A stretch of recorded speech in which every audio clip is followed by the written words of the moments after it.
যে মৌলিক স্বাধীনতার চেতনার বিষয়গুলো সবকিছুই সেদিন ভুলুণ্ঠিত করা হয়েছিল।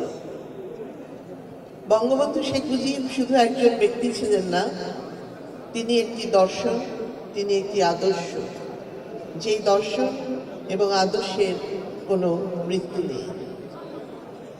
আমরা দেখেছি যে একদিকে যেমন বাঙালি জাতির অধিকার প্রতিষ্ঠার জন্য দীর্ঘ 23 বছর নিরলসভাবে সংগ্রাম করে গেছেন বঙ্গবন্ধু শেখ মুজিব, ঠিক তেমনি তার পাশাপাশি থেকে নেপথ্যে থেকে তাকে সহযোগিতা করেছেন বঙ্গমাতা বেগম ফজিলাতুন্নেসা মুজিব, তার সহযোগী।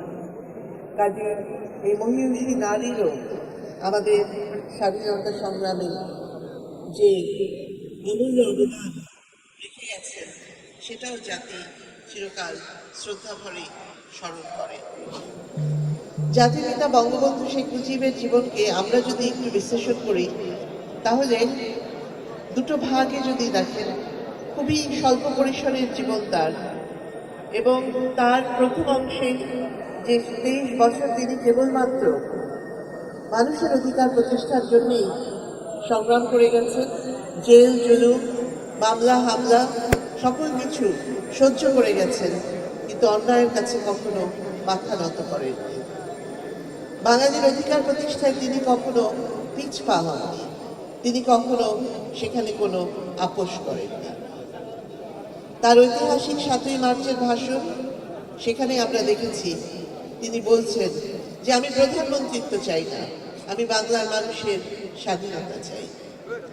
তার ব্যক্তিগত জীবনে কোনো চাওয়া পাওয়া ছিল না, তিনি ছিলেন নির্লোভ নির্মোহ এক মানুষ, যিনি কেবলমাত্র দেশ জাতি এবং মানুষের কল্যাণে কাজ করে গেছেন। দুঃখী মানুষের মুখে হাসি ফোটানোই ছিল তার জীবনের মূল আদর্শ। এবং আমরা একটু লক্ষ্য করলেই দেখি যে টুঙ্গিপাড়ার সেই খোকা থেকে বেড়ে ওঠা, পরাধীনতার শৃঙ্খল থেকে বাঙালি জাতিকে মুক্ত করে স্বাধীনতার সূর্য ছিনিয়ে এনে একটি স্বাধীন বাংলাদেশ, স্বাধীন সার্বভৌম বাংলাদেশ, লাল সবুজের পতাকা এবং একটি সংবিধান উপহার দিয়েছিলেন আর অন্য কেউ নয়, জাতির পিতা বঙ্গবন্ধু শেখ মুজিব। আর তার সেই বেড়ে ওঠা, খোকার জীবন থেকে বেড়ে ওঠার অনেক উদাহরণ রয়েছে, যেখানে দেখবেন যে সেই শিশু বয়স থেকে তিনি মানুষের প্রতি কতটা দরদি একজন মানুষ ছিলেন। একটা শিশুকাল থেকে তার পরিচয় আমরা পেয়েছি এবং পরবর্তী জীবনেও তাই। এই দুঃখী মানুষের কষ্ট লাঘব এবং বৈষম্য, অন্যায়, অনাচার এর বিরুদ্ধে দাঁড়ানোই ছিল তার জীবনের মূল লক্ষ্য। পরবর্তীতে 52 ভাষা আন্দোলনে, সেই 48 থেকে 52 ভাষা আন্দোলনেও তিনি গুরুত্বপূর্ণ ভূমিকা রেখেছেন।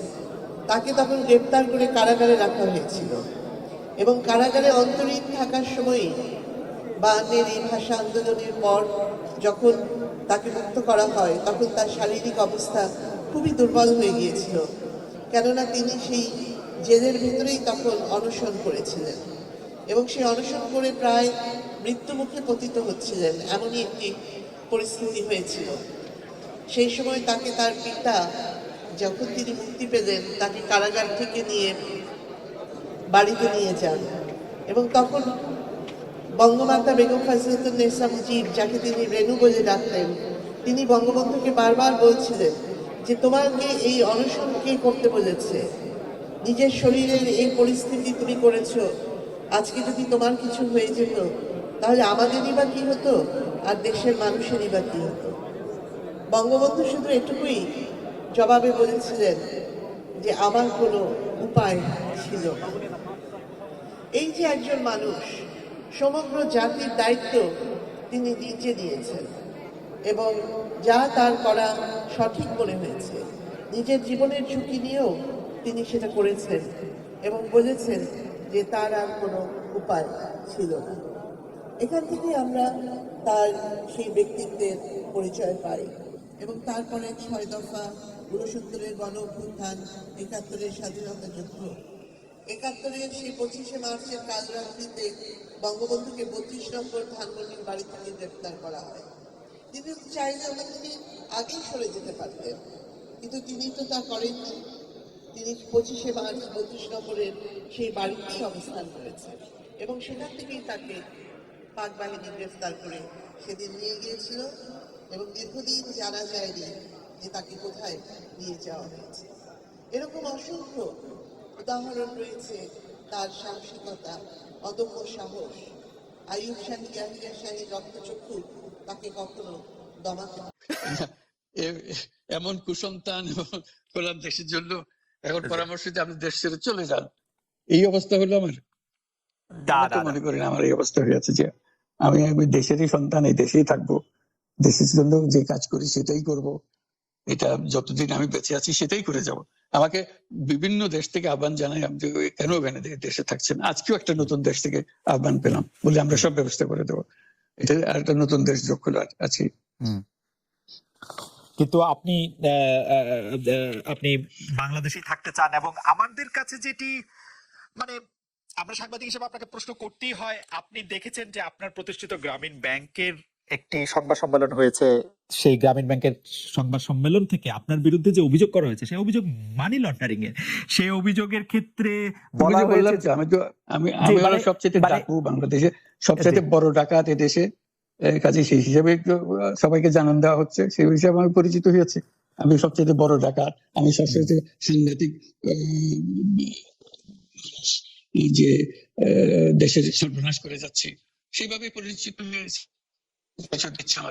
আপনি আমাদের একটু বলবেন যে আপনি বাংলাদেশের জন্য বা আপনার পরবর্তী লক্ষ্যগুলি কি সারা পৃথিবীর জন্য? আপনি তো শুধু বাংলাদেশ নিয়ে ভাবেন না, যে আপনি আসলে কি করতে চান বা কেমন দুনিয়া চান বা কেমন বাংলাদেশ চান, সেটা আপনার কি লক্ষ্য এই মুহূর্তে? ওই যে বললাম যে এটাই হলো আমাদের স্বপ্নের বীজতলা, যে আমাদের স্বপ্নগুলো একটা একটা আসে, একটা নতুন আইডিয়া আসে, সেটা একটা বীজতলা। এটা আমরা ট্রাই করে দেখি, একটা ছোট আকারে করি, এটা সফল হলে একটু বড় আকারে করি, এটা বাংলাদেশি করি। একবার সফল হলে সারা দুনিয়া এটা লুফে নেয় দেওয়ার জন্য, সারা দুনিয়ার লোক এখানে আসে, আমাদের লোককে নিয়ে যায়, এইভাবে কাজ করবো।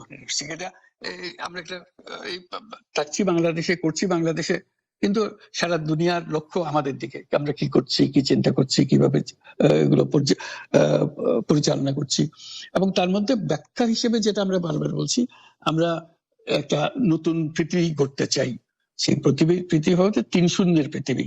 এরও বহুবার বলা হয়েছে, তার উপরে বই লিখেছে 3 শূন্যের পৃথিবী কি হবে, যে জিরো কার্বন এমিশন। যেহেতু পৃথিবী ধ্বংস হয়ে যাবে এই গ্লোবাল ওয়ার্মিং এর কারণে, একে রক্ষা করতে হলে আমাদের জিরো কার্বন এমিশন অ্যাচিভ করতে হবে।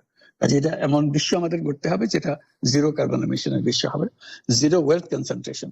আমরা উন্নয়ন বলছি, যে উন্নয়নের সফলতা কোটিগত মানুষের কাছে যায়। এটা শুধু বাংলাদেশে না, সারা পৃথিবীর অবস্থা, যে টাকার সমস্ত টাকা কোটি হতে মানুষের কাছে চলে যায়। দুনিয়ার যত সম্পদ আছে এই মুহূর্তে, তার 90% যে সম্পদ, এটা হয়তো 5% লোকের কাছে। এই যে 90% 5% লোকের কাছে রয়ে গেল, এবং আগামী দিনে এটার পরিবর্তন অন্যভাবে 90%-এর জায়গায় এটা 95% হয়ে যাবে, ওই 5%-এর জায়গায় এটা 3% হয়ে যাবে। অর্থাৎ লোকের সংখ্যা কমে যাবে, সম্পদের পরিমাণ তাদের কাছে অনেক বেড়ে যাবে। এটাই হলো বর্তমান অর্থনীতির কাঠামো। আমরা বলছি যে এই কাঠামো যতদিন থাকবে এই পৃথিবী টিকতে পারবে না। একটা হলো জিরো আনএমপ্লয়মেন্ট। বিশেষ করে আমরা যেটা জোর দিয়ে বলি সেটা হলো যে এই যে আর্টিফিশিয়াল ইন্টেলিজেন্স, এটা পৃথিবীকে ধ্বংস করে দেবে। কাজে তার আগে আমাদেরকে ঠিক করতে হবে টেকনোলজিকে আমরা কতদূর নিয়ে যাব, কোথায় সীমারেখা টানবো, এটা ঠিক করতে হবে। সেই পৃথিবীর নাম দিয়েছি আমরা 3 শূন্যের পৃথিবী, 3-0 ওয়ার্ল্ড। এই আমরা একটা পৃথিবী গড়তে চাই যেখানে এই যে zero wealth concentration, zero unemployment এবং জিরো ওয়েলথ আর্টিফিশিয়াল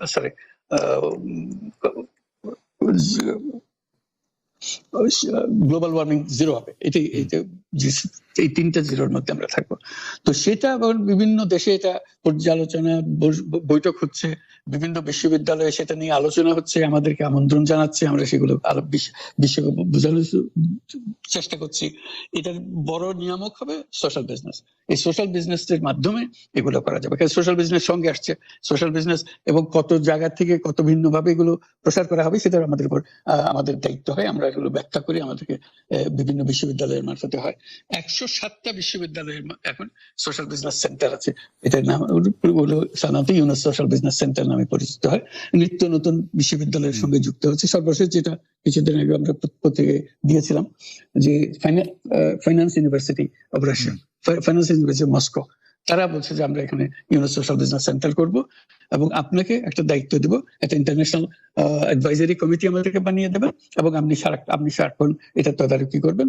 সেটা এই সপ্তাহের মধ্যে আরেকটা বৈঠক হবে, তাদের সঙ্গে জুম মিটিং হবে, যে তারা অগ্রসর হচ্ছে। অর্থাৎ এটার গতি শুধু সীমাবদ্ধ কোনো বিশেষ ধরনের কাজে না। চায়না এটার একটা অগ্রগামী দেশ, যেটাতে সোশ্যাল বিজনেস নিয়ে তারা বহু পরিমাণ মনোযোগ দিচ্ছে। কাজে এইটা দুনিয়ার ডানে বাঁয়ে উত্তর দক্ষিণে সবার কাছে আছে। কাজে সেটাকে আমরা তুলে ধরছি। এটা আমাদের বড় বক্তব্যটা হলো যে বর্তমান যে কাঠামোর উপরে বিশ্ব পরিচালনা হচ্ছে, সেই কাঠামো, সেই বিশ্ব এটা আত্মঘাতী একটা বিশ্ব। এটা নিজেকে বিলুপ্ত করা ছাড়া এটার কোনো গতি নেই যে পদ্ধতিতে আমরা এগোচ্ছি। কাজে বিলুপ্ত হওয়ার আগে যদি আমরা নতুন কাঠামো করতে পারি, নতুন সভ্যতা গড়ে তোলা, এই নতুন সভ্যতা গড়ে তোলার জন্য এই সমস্ত আয়োজন হচ্ছে। সেই কারণেই এই পৃথিবীর এত ইন্টারেস্ট দেখছেন, যে আলোচনা দেখছেন, যে তারাও অনুভব করে যে এটার একটা রাস্তা বের করতে হবে। আমরা একটা রাস্তা বের করেছি, এটা তাদের কাছে সম্পূর্ণ মনে হচ্ছে নাকি আরো এডিশন দরকার হবে, কিন্তু তারা এটার মধ্যে জড়িত হতে চায়, তারা করছে। তার সঙ্গে আমরা 30 ক্লাব, আমরা বলছি যে এটা শুধু মুখে কথা বললে হবে না, এটা কার্যে পরিণত করতে হবে। পাঁচজন সদস্য নিয়ে ইয়ুথদের মধ্যে প্রচার করার, যুবকদের মধ্যে প্রচার করার জন্য, 12 বছর বয়স থেকে 35 বছর বয়স পর্যন্ত এই বয়সের মধ্যে এই যে 5 জন মিলে একটা ক্লাব করবে, 30 ক্লাব। তাদের অঙ্গীকার হবে, আমি ব্যক্তিগতভাবে কার্বন এমিশন জিরো করব, আমি ব্যক্তিগতভাবে ওয়েলথ কনসেন্ট্রেশনকে বন্ধ করব, আমি ব্যক্তিগতভাবে আনএমপ্লয়মেন্টকে বন্ধ করব। এটা ব্যক্তিগত, আমি এমন কিছু কাজ করব না যাতে এগুলো প্রসারিত হওয়ার সুযোগ পায়। কাজে 5 জনের প্রত্যেকে এটা যখন সফল করবে, তাদেরকে বলা হবে 30%।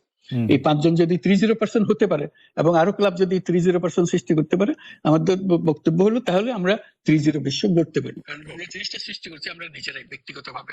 এই যে ওয়েস্ট, প্রচুর ওয়েস্ট, আমরা বর্জ্য, এই বর্জ্যতেই আমরা শেষ হয়ে যাবো। তাহলে আমি বর্জ্যের আমি যদি 30 ক্লাব করি, প্রথম কাজ হলো আমি যে জিনিস আমার দরকার নেই সেই জিনিস আমি কিনবো না। কারণ কিনলে এটা ফেলে দিতে হবে, এক সময় ফেলতে হবে, বর্জ্য